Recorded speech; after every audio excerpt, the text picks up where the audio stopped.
Ukraine पर रूस का 9 दिनों से हमला जारी है। युद्ध के चलते दोनों पक्षों को भारी नुकसान उठाना पड़ा है। इस बीच यूक्रेन ने दावा किया है कि उसने रूस के 9,000 सैनिक मार दिए हैं। वहीं रूस का दावा है कि उसने करीब 3,000 यूक्रेनी सैनिकों को मार गिराया है।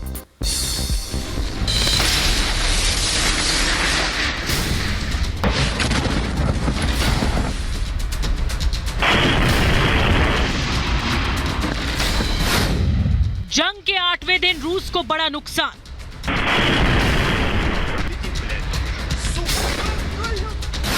रूस के हाई रैंक अधिकारी की मौत। -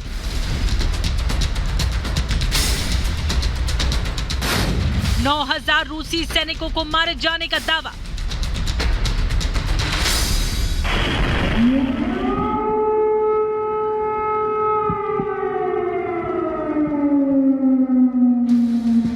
पुतिन की तानाशाही सनक और आक्रामक गुस्सा न जाने कितनी जानों को खत्म कर देगा। न जाने कौन सी बर्बादी की तरफ दो मुल्क आगे बढ़ रहे हैं। किसे क्या हासिल होगा, कौन जीतता है, कौन हारता है, ये तो युद्ध के खात्मे के बाद ही पता चलेगा।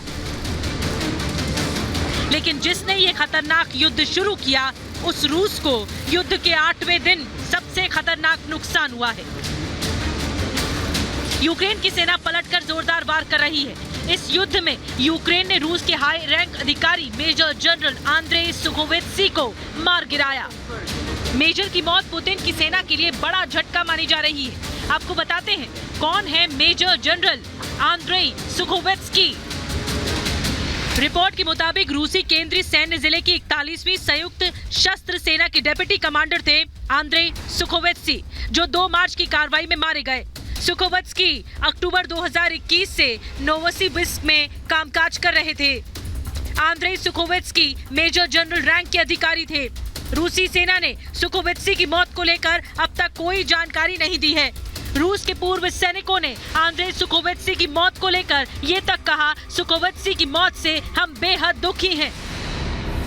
जाहिर है ये जंग वैसी नहीं रही जैसा पुतिन ने अपने वॉर जोन में प्लान बनाया था। यूक्रेन सिर्फ बचाव नहीं कर रहा बल्कि अब पलटवार कर रहा है। ऐसा पलटवार जो रूस पर भारी पड़ रहा है। अब देखिए यूक्रेन ने कैसे रूसी सेना को भारी नुकसान का दावा किया है।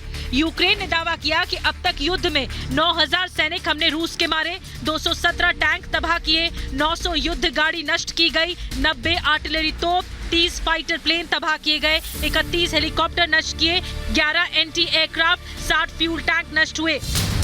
बुधवार को रूस के रक्षा मंत्रालय ने दावा किया कि रूस ने यूक्रेन के 2,870 सैनिकों को मारा है। रूस इस बात को छुपा रहा है, लेकिन उसे भी भारी नुकसान हो रहा है। उसके करीब 3,700 सैनिक घायल हो गए हैं, जबकि 572 अन्य को बंदी बना लिया गया है। युद्ध का परिणाम सर्वनाश की तरफ आगे बढ़ रहा है, लेकिन रूस जंग तेज कर चुका है और धमाका भी हो चुका है कि वार्ता के साथ साथ जंग भी चलेगी, बिना ये सोचे कि अंजाम इसका बहुत बुरा और बहुत घातक होगा। Bureau report, Republic Bharat. और बड़ी खबर, क्वाड की बैठक के बाद अमेरिका का बयान। क्वाड में यूक्रेन पर चर्चा हुई। यूक्रेन में मानवीय संकट को लेकर चर्चा हुई है। क्वाड में फ्री इंडो पैसिफिक पर भी चर्चा हुई है। आपको बता दें कि क्वाड की कल महत्वपूर्ण बैठक हुई थी। क्वाड 4 देशों का एक सैन्य सहयोग संगठन है, जिसमें अमेरिका, भारत, ऑस्ट्रेलिया और जापान शामिल हैं। और कल इसकी महत्वपूर्ण बैठक हुई, जिसमें यूक्रेन के हालात को लेकर चर्चा हुई। वहां जो मानवीय संकट है उसको लेकर चर्चा हुई है। अमेरिका की तरफ से औपचारिक रूप से ये बयान जारी किया गया है। प्रधानमंत्री मोदी भी इस बैठक में शामिल थे और तस्वीरें भी हम आपको दिखा रहे हैं। वर्चुअली इस बैठक में हिस्सा लिया गया और इंडो पैसिफिक रीजन को लेकर ही, उसमें जो शांति बनाए रखने के लिए ही इस संगठन का निर्माण किया गया था। और अब क्वाड की बैठक के बाद अमेरिका की तरफ से यह स्पष्ट कर दिया गया है कि इस दौरान यूक्रेन समस्या को लेकर चर्चा हुई है। उसमें मानवीय संकट विशेष तौर पर उसे लेकर चर्चा हुई है।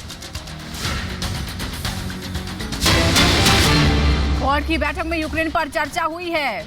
क्वाड की बैठक में पीएम मोदी ने कहा कि कूटनीति से समाधान होना चाहिए। इंडो पैसिफिक क्षेत्र में शांति हो, सुरक्षा ही इसको निश्चित करना ही क्वाड का लक्ष्य है। क्वाड की बैठक में पीएम मोदी ने ये कहा कि मानवीय संकट है और बातचीत के जरिए ही, कूटनीति के जरिए ही इस समस्या का समाधान होना चाहिए। भारत लगातार हर मंच से यही बात कह रहा है कि युद्ध खत्म हो, चर्चा हो, बातचीत से ही समस्या का समाधान निकाला जाए। और क्वाड के प्लेटफॉर्म पर भी प्रधानमंत्री मोदी ने यही बात कही, मानवीय संकट से निकलना है, इस क्षेत्र में शांति होनी चाहिए और बातचीत से समाधान होना चाहिए।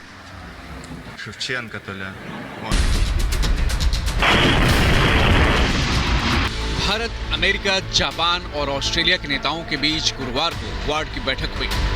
क्वाड की बैठक में राष्ट्राध्यक्षों के बीच यूक्रेन संकट पर भी चर्चा की गई। पीएम मोदी ने क्वाड की बैठक में एक बार फिर दोहराया कि रूस और यूक्रेन के बीच मसलों का कूटनीतिक समाधान होना चाहिए। पीएम मोदी ने कहा कि इंडो पैसिफिक क्षेत्र में शांति और सुरक्षा क्वाड का लक्ष्य होना चाहिए। वहीं बैठक के बाद अमेरिका ने भी बयान जारी कर कहा, यूक्रेन के मानवीय संकट के साथ साथ क्वाड में फ्री इंडो पैसिफिक क्षेत्र पर चर्चा की गई।